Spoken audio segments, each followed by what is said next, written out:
ದೇವದಯದಿಂದ ಇನ್ನೂ ಗುಣವಂತರಾಗಿ ನಮ್ಮನ್ನೆಲ್ಲ ಕಾಪಾಡಿದೈತೆ ಖಂಡಿತ ಇರುತ್ತೆ ನಮ್ಮ ಆಶೀರ್ವಾದ. ಸುಮ್ಮನೆ ಅಂತೇಳಿ ಈ ತರ ಕಲೆ ಪ್ರದರ್ಶಿಸೋದು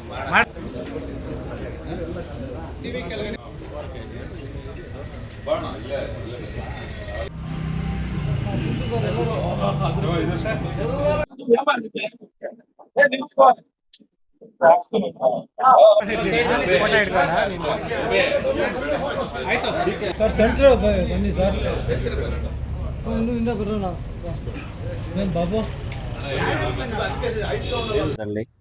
ದೇವಸ್ಥಾನಗಳಲ್ಲಿ ಚರ್ಚ್ ಮಸೀದಿಗಳಲ್ಲಿ ಆಚರಣೆ ಮಾಡ್ಕೊಂಡು ಬರ್ತಾ ಇದ್ದೀನಿ. ಯಾಕಂದ್ರೆ ಏನು ಪಾಶ್ಚಾತ್ಯ ಸಂಸ್ಕೃತಿಗಳನ್ನ ಹೋಗ್ಲಾಡಿಸಿ ನಮ್ಮ ಒಂದು ಏನು ಸನಾತನ ಧರ್ಮವನ್ನು ಕಾಪಾಡಬೇಕು, ಅದೇ ರೀತಿ ಎಲ್ಲಾ ರೀತಿಯಲ್ಲೂ ಎಲ್ಲಾ ಧರ್ಮಗಳು ಗೌರವಿಸಬೇಕು ಅಂತ ಹೇಳಿ ಮೊದಲಿನಿಂದಲೂ ಕೂಡ ನಾನು ಈ ಒಂದು ನಿರ್ಧಾರಕ್ಕೆ ಬಂದು ಕಳೆದ 3 ವರ್ಷಗಳಿಂದ ಅದೇ ರೀತಿಯಲ್ಲಿ ನಾನು ಹುಟ್ಟಿದ ಹಬ್ಬವನ್ನು ಆಚರಣೆ ಮಾಡ್ಕೊಂಡು ಬರ್ತಾ ಇದ್ದೀನಿ.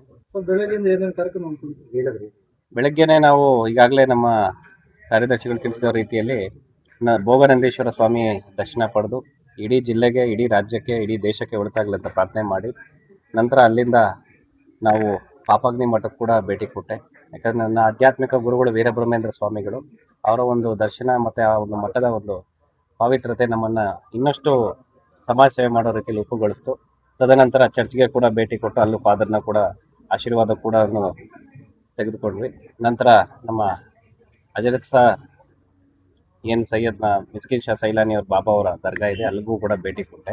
ನಮ್ಮೆಲ್ಲರಿಗೂ ತಿಳಿದಿದೆ ನಾವು ಸರ್ವಧರ್ಮ ಸಮನ್ವಯ, ಎಲ್ಲ ಧರ್ಮಗಳು ಒಂದೇ ಅನ್ನೋ ರೀತಿಯಲ್ಲಿ ನಾವು ಮೊದಲಿನಿಂದಲೂ ನನ್ನ ಜೀವನದಲ್ಲಿ ತತ್ವವನ್ನು ಅಳವಡಿಸ್ಕೊಡ್ತೀನಿ. ಅದೇ ರೀತಿ ಎಲ್ಲ ದೇವಸ್ಥಾನಗಳು, ಮಸೀದಿಗಳು, ಚರ್ಚ್ಗಳು ಭೇಟಿ ಕೊಟ್ಟು ನಂತರ ನನ್ನ ಅಭಿಮಾನಿಗಳು, ಹಿತೈಷಿಗಳು, ನನ್ನ ಅಕ್ಕ ತಂಗಿಯರು ಎಲ್ಲರೂ ಕೂಡ ಆಗಮಿಸಿದ್ದು ನನ್ನ ಒಂದು ಶುಭ ಕೋರೋದಕ್ಕೆ ನಿಜವಾಗ್ಲೂ ನನಗೆ ಬಹಳ ಖುಷಿಯನ್ನು ಕೊಡ್ತದೆ.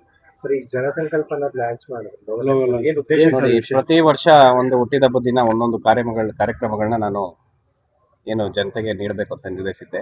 ಇದೇ ರೀತಿ ಕಳೆದ ತಿಂಗಳಲ್ಲಿ ತಾವೆಲ್ಲ ಗಮನಿಸಿರೋ ರೀತಿಯಲ್ಲಿ ಏನು ನಮ್ಮ ನೀರಿನ ಒಂದು ಸಮಸ್ಯೆ ನಮ್ಮ ಜಿಲ್ಲೆಯಲ್ಲಿ ಬಹಳಷ್ಟು ಒಂದು ಬೆಳೆದಿದೆ. ಅದಕ್ಕೆ ಒಂದು ನಿರ್ಮೂಲನೆ ಮಾಡಬೇಕು. ಈ ಒಂದು ನೀರಿನ ಸಮಸ್ಯೆನ ಹೋಗಲಾಡಿಸಿ ಜನಗಳಿಗೆ ಒಂದು ಶುದ್ಧ ಕುಡಿಯುವ ನೀರಿನ ವ್ಯವಸ್ಥೆ ಆಗಿರ್ಬೋದು, ಅದೇ ರೀತಿಯಲ್ಲಿ ಮುಂದಿನ ಪೀಳಿಗೆಗೆ ನಮ್ಮ ಕೆರೆಗಳನ್ನ ಸಂರಕ್ಷಣೆ ಮಾಡುವ ನಿಟ್ಟಿನಲ್ಲಿ ನಾವು ಒಂದು ಜಲಸಂಕಲ್ಪ ಅಭಿಯಾನವನ್ನು ಶುರು ಮಾಡಿದ್ವಿ ಸತ್ಯಸಾಯಿ ಆಶ್ರಮದ ಒಂದು ಸಹಯೋಗದೊಂದಿಗೆ.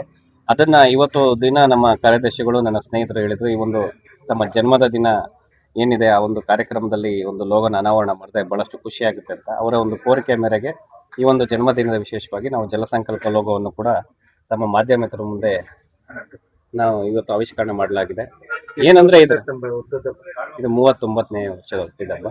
ಈ ಜಲಸಂಕಲ್ಪಕ್ಕೆ ಜಿಲ್ಲೆಯ ಎಲ್ಲ ಯುವಕರು, ಏನು ವಾಲಂಟಿಯರ್ಸ್ ಇದ್ದಾರೆ, ಯುವಕರಿದ್ದಾರೆ, ರೈತಾಪಿ ವರ್ಗದವರು ಇದ್ದಾರೆ, ಎಲ್ಲರೂ ಒಂದು ಸಹಕಾರ ಕೊಟ್ಟರೆ ಎಲ್ಲ ಜನತೆ ಈ ಮುಂದಿನ ದಿನಗಳಲ್ಲಿ ನಮ್ಮ ತಾಲೂಕಿನ ಎಲ್ಲ ಕೆರೆಗಳು ಕೂಡ ಪುನಶ್ಚೇತನಗೊಂಡು ಮುಂದಿನ ಪೀಳಿಗೆಗೆ ನಾವು ಒಂದು ಒಳ್ಳೆ ಆಸ್ತಿಯನ್ನು ನೀಡಿ ಒಂದು ರೀತಿಯಲ್ಲಿ ಕೆಲಸ ಮಾಡೋಂಗಾಗುತ್ತೆ ಅಂತ ಈ ಮೂಲಕ ಮನವಿ ಮಾಡ್ಕೊತಾ ಇದ್ದೀನಿ. ಇದೇ ನನ್ನ ಒಂದು ಮನವಿ, ಕಳಕಳಿಯ ಮನವಿ ನಮ್ಮ ಜನತೆಯಲ್ಲಿ ಅಂತ ಹೇಳಕ್ಕೆ ಇಷ್ಟಪಡ್ತೀನಿ.